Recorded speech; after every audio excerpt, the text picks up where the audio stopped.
Le fait de savoir que je suis orphelin de mère depuis l'âge de 7 ans, c'est percutant. Ça fait en sorte que j'étais son seul fils. Donc j'ai intérêt à réussir. Je me suis dit à un moment, ok, pour ma part de motivation, je suis l'enfant de la nation, on va dire ainsi. Donc celui-là qui a intérêt à se lever, si c'est petit, c'est 500 personnes minimum. Du coup, ma motivation vient plus dans le sens, je veux voir l'autre réussir. Et je me suis dit, dès que millionnaire à 21 ans, l'Éternel m'a permis de gérer les projets des millions. Ce projet, en fait, c'est une perte de 2,5 millions.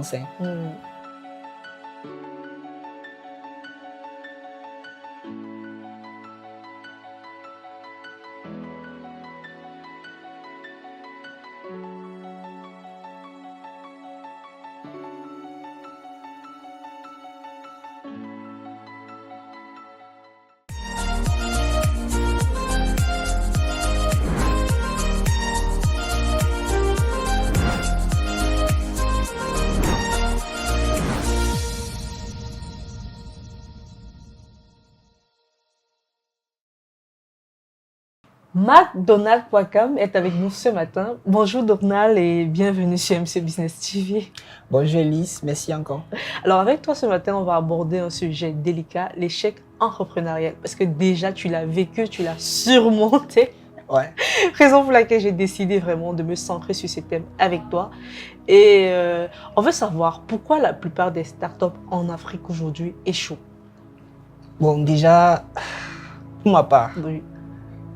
on n'échoue pas uniquement en Afrique. Ça veut dire que même en Europe, les startups échouent également. C'est vrai qu'on est dans le contexte africain. Ce que je peux dire, c'est que nous, jeunes, on a eu tendance à échouer parce que c'est beaucoup plus des jeunes qui se lancent. Parce que les aînés, eux, ils créent directement l'entreprise. On a eu à échouer déjà parce qu'on n'avait soit pas les bons collaborateurs, on a mal sélectionné les personnes avec lesquelles travailler, ou encore on n'a pas pris le temps d'examiner notre projet. Ça veut dire qu'aujourd'hui, quand un jeune a une idée de projet, il ne réfléchit pas. Il passe d'abord à l'action et après, il tourne 1 an, 2 ans. Et un jour, un matin, il se lève, il arrête tout. Oui. Maintenant, la clé, c'est le pourquoi. Quand le pourquoi n'est pas fort, c'est normal qu'on échoue. Si ta motivation n'est pas assez grande, ta startup va forcément échouer. Donc, tu peux avoir les mauvais collaborateurs, mais si ta vision est tellement forte, tu sauras comment les motiver pour que le projet puisse avancer.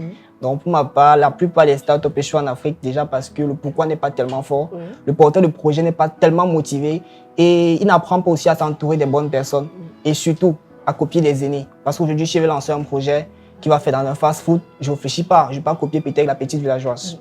Exactement. Donc, c'est un peu ça. Alors, pour ton cas précisément, qu'est-ce qui n'a pas marché? Bon, pour mon cas, qu'est-ce qui n'a pas marché? Bon, je dirais peut-être que tout a marché. Tout a marché déjà parce que j'ai atteint mon objectif. J'avais une vision, c'était de permettre à l'étudiant X de pouvoir gagner de l'argent en fréquentant. Mais je me suis rendu compte sur le terrain que l'étudiant, ce n'est pas ça. L'étudiant camerounais n'est pas intéressé par travailler, gagner de l'argent. J'ai vu l'argent qui vient rapidement. Tout simplement parce qu'on l'a formaté que non, il faut travailler, avoir un bon emploi et après avoir un salaire. Mais ce qu'ils ignorent, on n'est plus à cette époque-là. Les grands feux de 2005-2010, ils ont pris les postes des j'ai un grand diplôme, je travaille bien. 2010 en montant, on a intérêt à créer, on a intérêt à innover. Moi particulièrement, je suis du genre, ça c'est ma faiblesse en fait, à baisser les bras quand tout le monde autour de moi n'est plus motivé.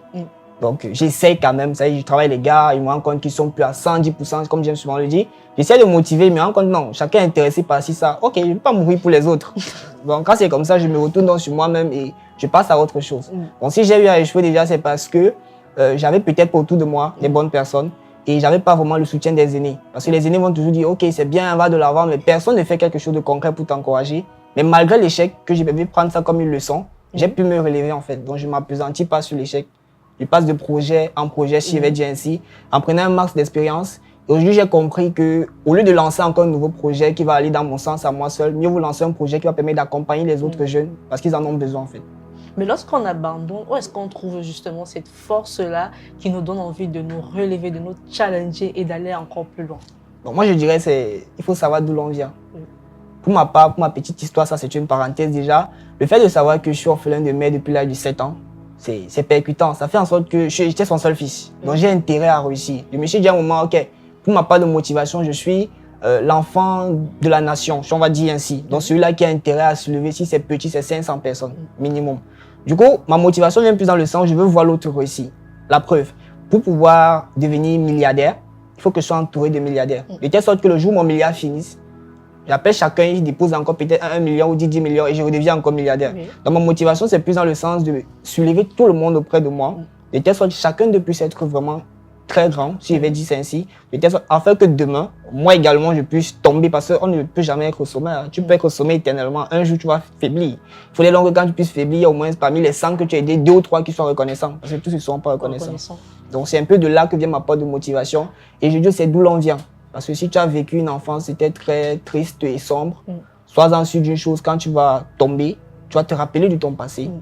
Tu vas te relever. J'aime souvent dire, quand quelqu'un dit, quand on dit quoi là, l'argent ne fait pas le bonheur. C'est parce que tu n'as pas encore eu les vrais problèmes.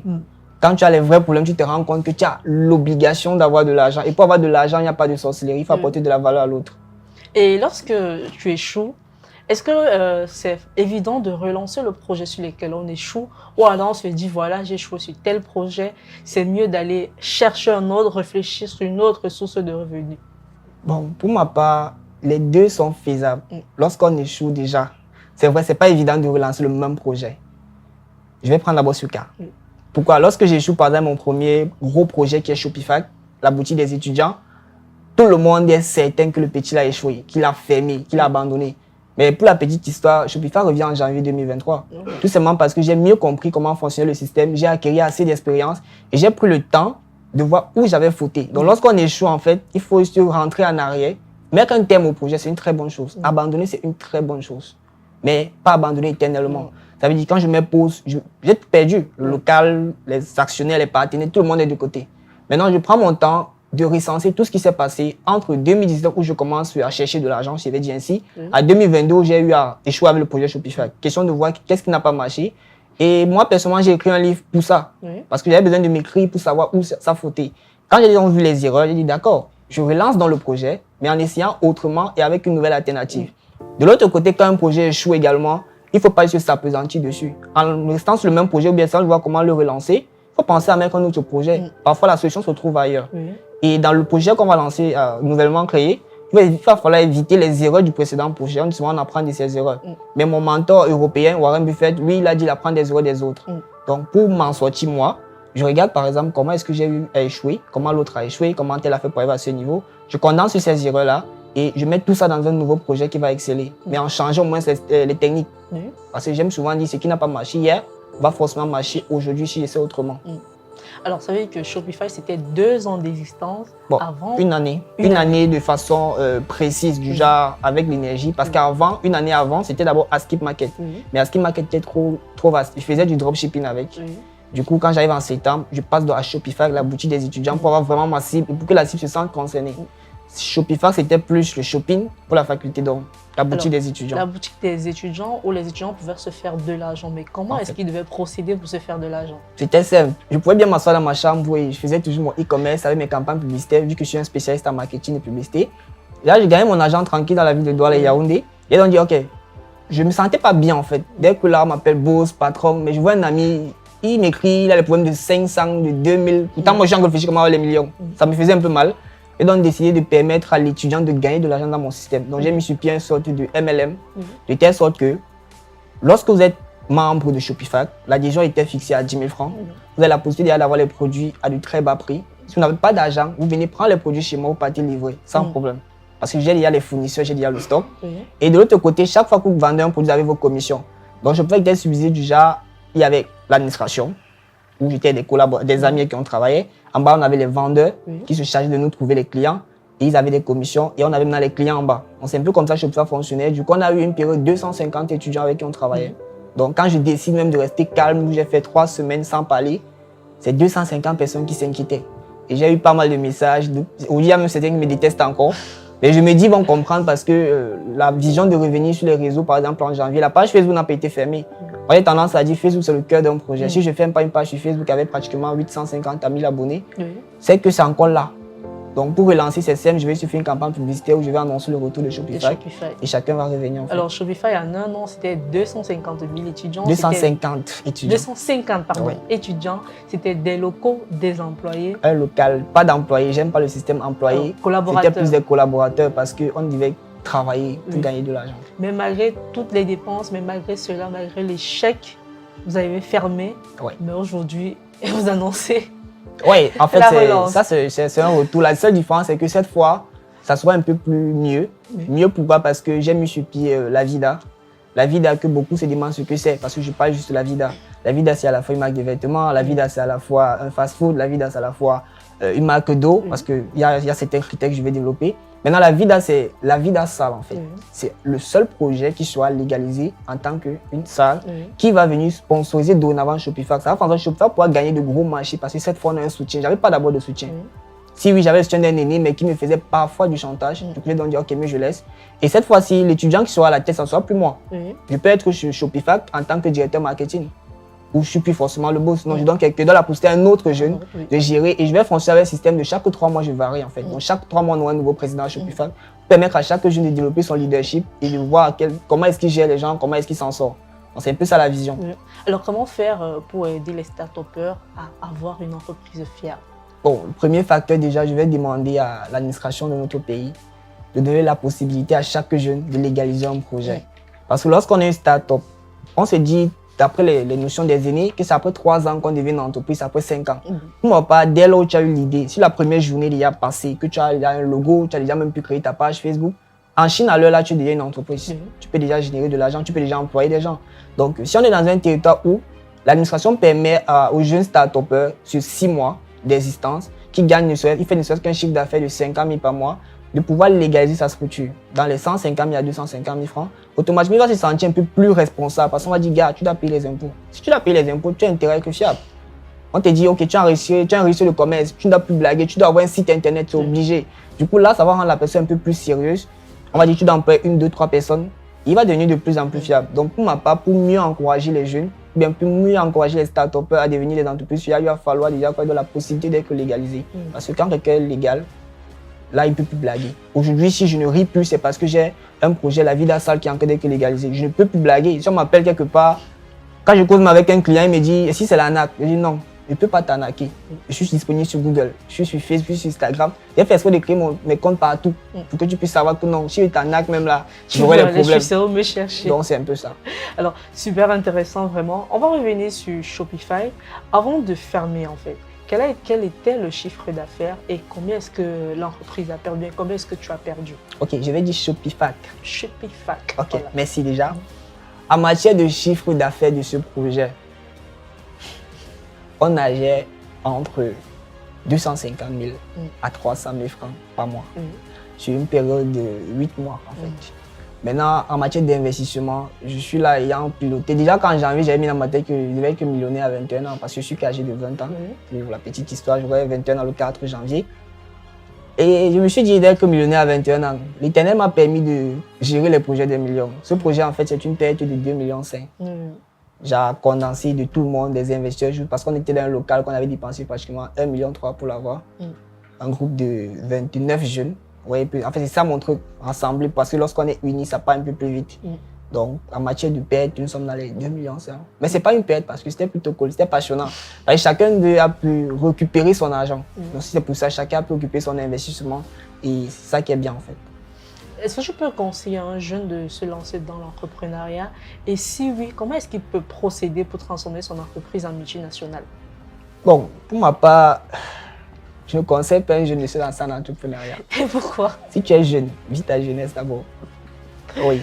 Parce que ça dépend maintenant de tes ambitions. Pourquoi je ne vais pas conseiller? Parce qu'il va se lancer, parce qu'on l'a conseillé. On va le conseiller, il va se lancer. Demain qu'il va échouer, il va nous dire que vous m'avez conseillé, j'ai échoué. C'est ça que je préfère ne pas conseiller. Par contre, si c'est là un matin, il voit que bon, il doit chercher l'argent. Ok, papa, cherche l'argent. Maintenant, pour grandir, il faut suivre le processus. Ça veut dire quoi? Pour te lancer en entrepreneuriat, prends le temps de suivre des formations. Essaye d'observer autour de toi. Il faut avoir des modèles, pas un modèle. Et quand il faut avoir des modèles, il faut avoir les modèles à la fois en Chine, dans tous les continents. Je ne veux pas citer, mais il faut avoir les modèles dans tous les continents afin de pouvoir être un mélange de tout cela. Si aujourd'hui je suis par exemple designer professionnel, si je vais dire ainsi depuis 2019, c'est parce que je suis un condensé de moins de 15 professeurs en infographie. Donc quand il fait un visuel, d'aucuns m'ont surnommé le magicien. Parce que quand je fais un visuel, on se demande d'où il a pris la créativité. C'est un mélange. Donc le jeune qui veut se lancer en entrepreneuriat doit d'abord apprendre des aînés, copier un peu de partout. Voir d'abord comment est-ce que cela fonctionne, regarder un peu dans le passé, le début de chacun d'eux et suivre le processus. Maintenant, quand tu veux te lancer, après déjà 6 mois, si tu te rends compte que tu as un business model, tu vas gagner ne serait-ce que 1 000 francs par jour ou bien 5 000 par jour, tu as déjà un business model, il faut grandir. Pense déjà à aller te légaliser. C'est on va dire après 3 ans, non. Mais pense à avoir, il y a tes papiers. Même si c'est un établissement, l'établissement c'est 100 000 francs au Cameroun. Tu prends déjà un papier en tant qu'établissement qui te permettra de faire ne serait-ce que les facturer à tes potentiels clients ou à tes associés ou de signer même déjà les contrats. Là, tu deviens un peu plus sérieux et pour évoluer, avec le temps, tu vas grandir en fait. Tu vas plus avoir d'expérience et prends les partenariats. Tu peux pas te lancer en entrepreneuriat, tu es seul. Je prends un cas, tu lances en entrepreneuriat pour un jeune qui se lance, il n'est pas bon en infographie. Si tu as un partenariat avec un infographe, tu vas payer le visuel à combien? Chez moi, le flyer actuellement, c'est 10 000 francs. Si tu as envie de prendre 100 flyers, tu vas finir. Ton argent va finir. Tu n'auras plus d'argent pour me payer. Or, si tu veux me voir, tu me dis MC, je veux un partenariat, ça marche. Là, je sais que tu auras des rabais. De l'autre côté, pour atteindre le niveau de multinational, il ne pourra déjà pas seul. Si aujourd'hui un jeune se lance, par exemple, dans le sens, je vais prendre un cas un peu flou, de lancer peut-être un bar. Si tu veux t'en sortir en lançant un bar, il faut t'entourer de moins de 10 autres personnes qui ont les bars. Parce que ensemble, vous allez former la multinationale des bars. De telle sorte qu'on décide chaque mercredi, par exemple, on boit dans le bar de quelqu'un. Et on communique comme si c'était pour nous. Vous allez vous rendre compte que chaque bar va faire un chiffre d'affaires de moins 1 million par semaine. Donc, il faudrait juste se mettre ensemble si on va atteindre l'idée du multinational. Alors, tu as parlé de la force des partenariats, mais est-ce que c'est vraiment facile de trouver ces partenaires-là? Comment pousser justement ce partenaire et pousser notre vision et pourquoi pas à s'associer avec nous? Ok, bon déjà, moi j'ai une stratégie, c'est vrai, le mot existe déjà et moi je l'applique mieux, c'est ce que j'appelle la guérilla marketing. Je prends un cas, vous, Madame Elise, si je vais être en partenariat avec vous, je me rends compte que vous aimez par exemple, je prends un cas banal, surtout quand c'est un vin. Ok, je décide de vous donner une bouteille de vin chaque semaine, pour rien, pendant 1 mois. Ça fait 4 bouteilles. Le mois suivant, je ne vais pas venir. Vous allez vous inquiéter, mais le gars là, il n'est plus venu comment? Le mois d'après, je viens encore vous donner des bouteilles, 4 bouteilles encore. Et un jour, je me lève un matin, je vous dis, bon madame, comme vous voyez là, j'ai lancé ma start-up. J'aimerais faire la publicité, mais je n'ai pas les moyens. S'il vous plaît, est-ce que vous pouvez parler de ça dans votre interview là? De façon naturelle. C'est une dette morale. Vous allez me dire, oui, ça marche. Vous allez commencer à faire, pour la première fois, ça serait gratuit. Vous allez dire, mais madame, dernièrement, vous avez fait, j'ai eu 2 clients, wow, c'était vraiment super. Est-ce qu'il y a une possibilité de vous donner, par exemple, 10 000 francs pour avoir la publicité ainsi constamment? Oh, je sais que la publicité, c'est 100 000. C'est pas, je vous vois un peu. Vous allez devoir accepter parce que j'ai commencé à donner, en fait. Dans la vie, il faut donner pour recevoir. Même quand je veux les partenariats, j'offre d'abord. Moi, je vais citer quelqu'un ici, c'est Laurent Mbappé, c'est mon designer. Moi, c'est lui qui floque, en fait. Donc, quand je finis de monter, je fais la maquette, je l'envoie faire mes flocages. Lui, par exemple, qu'est-ce qui se passe avec lui? Je dis, OK, frère, fais mon design là, je te paye par exemple la moitié, 50%, à condition que partout je passe faire ta publicité. Vous voyez, ça marche. De l'autre côté, j'ai mon coiffeur, le chirurgien. Lui, c'est simple. Je dis, bro, coiffe-moi bien. Là, je poste en statut, c'est que j'ai à peu près 500 vues en 24 heures. Là, je te mets en statut, je mets ton contact. Il le fait très bien. Le montant d'argent que je donne après, il prend en fait. Donc, moi, je me dis, pour avoir les partenariats, il faut savoir donner. Si on ne donne pas, on ne pourra jamais recevoir. La nature fonctionne ainsi. C'est une question qui revient la plupart du temps parce que pour les jeunes, ils ont cette difficulté. Comment créer une entreprise? Comment créer une entreprise? Est-ce qu'il y a même un canevas? Moi, je ne suis pas d'abord trop formel. J'aime pas trop ce qui est formel parce que je suis un peu fou, si on va dire ça ainsi. Pour créer une entreprise, déjà, pour ma part, lorsqu'on a déjà l'idée, c'est la première chose. Quand l'idée est déjà là, il faut concrétiser. C'est-à-dire que quand tu as une idée dans ta tête, prends un format, un cahier, tu commences à rédiger. Ça doit déjà être sur papier. Quand c'est fait, essaie de chercher chaque élément de ton idée. Le projet, par exemple, il faut quoi?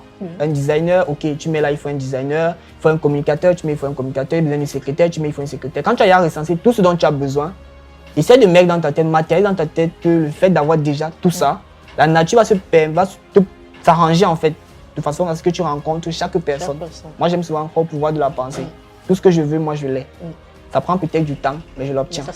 En fait, donc, il faudrait déjà que vous-même vous croyez en ce projet-là ou croyez en cette entreprise. Et après avoir eu les personnes nécessaires, il faut les expliquer la vision en étant véridique. Parce que lorsque vous cachez en disant que non, ici je vais le buter pour gagner l'argent, vous allez échouer. Quand vous êtes par contre transparent, la personne en face va essayer de vous buter, mais c'est pas grave, ça va échouer. Parce que c'est vous qui êtes le porteur de projet, vous êtes véridique.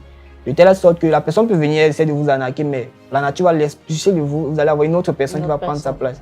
Donc c'est un peu ça, avant de penser à dire qu'on va légaliser. Et aussi, on a souvent cette erreur, à courir prendre un local seul. C'est pénible. Aujourd'hui, il y a le système de coworking. Si vous voulez lancer une entreprise, mettez-vous avec quelqu'un qui a déjà une entreprise, ou bien mettez-vous ensemble pour prendre un local. Le local de Shopify, à moi seul, j'ai investi 60 000 francs. Or, on a pris un local pour 6 mois. 6 mois. Mais le fait qu'on était 30 à mettre 60 et 50 000 francs, ça n'a pesé sur personne en fait. On a récupéré l'argent même en 2 mois. Donc ça, c'est l'avantage de la masse. Et aujourd'hui, je compte encore refaire la même chose. Remettre encore un groupe de personnes ensemble pour prendre un nouveau local parce que le précédent, on l'a perdu. On n'a pas vraiment perdu, on a passé un associé qui avait un autre projet un peu plus grand. On va prendre un nouveau local et on va continuer l'aventure. Est-ce qu'il est possible pour des jeunes qui ont peut-être de l'argent et ne savent pas investir, venir investir dans votre projet? C'est même ce que je cherche en fait. Mais la seule faille, c'est qu'il ne faut pas juste investir de l'argent. Investir, viens travailler. Ça veut dire si tu investis ton argent dans mon projet aujourd'hui, je peux te former en community management pour que tu travailles comme community manager. Je peux te former peut-être en comptabilité pour que tu puisses devenir comptable. Apprendre n'est pas un souci. Moi, je suis ce qu'on appelle un infopreneur. Donc, j'aime apprendre pour transmettre aux autres. Donc, il est possible d'investir, ça c'est vrai. Maintenant, on va aller sur des contrats et sur des bases vraiment très solides. Quitte à ce que la personne qui investit son argent doit quand même faire quelque chose.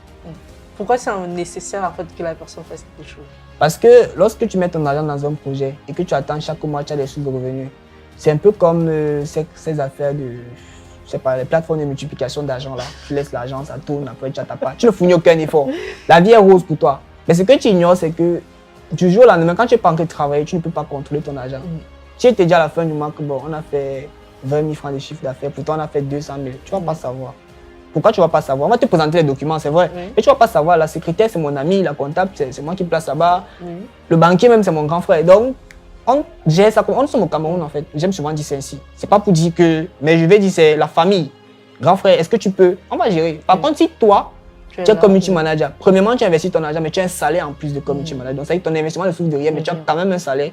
Et on ne te demande pas d'être là tous les jours. Pour faire les posts qui vont permettre que la personne ne soit pas trop active. Tu peux être l'assistant du community manager, mais juste pour que tu sois dans les réunions internes de l'entreprise. Parce que les investisseurs, le plus souvent, ils ne calculent pas vraiment ce qu'on va faire dans l'entreprise. Ce qui l'intéresse, c'est d'avoir son argent à la fin de l'année. Son argent produit. C'est juste son argent produit et c'est dangereux. Et le porteur de projet peut faire faillite un jour et il disparaît. Ça arrive. Ça arrive.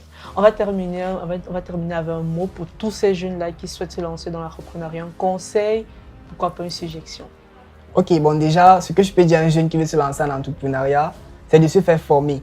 Il faut apprendre des aînés en fait. Ça veut dire qu'avant de vous lancer en entrepreneuriat, vous pouvez d'abord commencer par suivre par exemple le leader Franck Junior Kenny sur Facebook, question de voir un peu son parcours. Moi je suis avec lui depuis 2019-2020 et j'ai beaucoup appris de lui.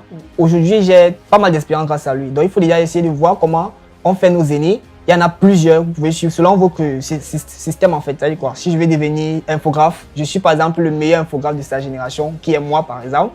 Donc vous pouvez prendre l'exemple sur vos aînés qui ont déjà réussi, ou bien sur vos petits frères même qui ont réussi, parce qu'on a des grands frères qui nous prennent pour modèle.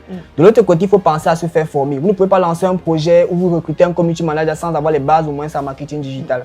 Donc, vous pouvez déjà commencer par suivre des formations en ligne, autodidacte, ou bien vous inscrire par exemple sur MC Business pour prendre des formations en cadrage, je ne sais pas trop. Selon votre activité, pensez d'abord à vous faire former, entourez-vous des bonnes personnes et quand c'est fait, vous pouvez décider maintenant d'aller légaliser la chose. Pour la petite histoire, je mets sur pied une communauté de digitalistes à partir de janvier 2023 qui s'appelle des Digital Masters. Donc, pour toute personne là qui veut vraiment exceller dans le domaine du digital ou en entrepreneuriat digital, il peut tout simplement me contacter et on va prendre part, on va travailler ensemble en fait. Donc, c'est un peu ça. Et en conclusion, ce que je peux dire qui est vraiment certain, on ne peut pas réussir seul. Si je vous parle d'une communauté, vous comprenez, je vais travailler avec des personnes. Et seul, on va vite, mais ensemble, on va loin. Donc, l'idéal, c'est de se mettre avec des personnes qui épousent notre vision et qui savent où ils veulent aussi aller. Merci. C'est un plaisir pour nous de te recevoir. Je vous en prie.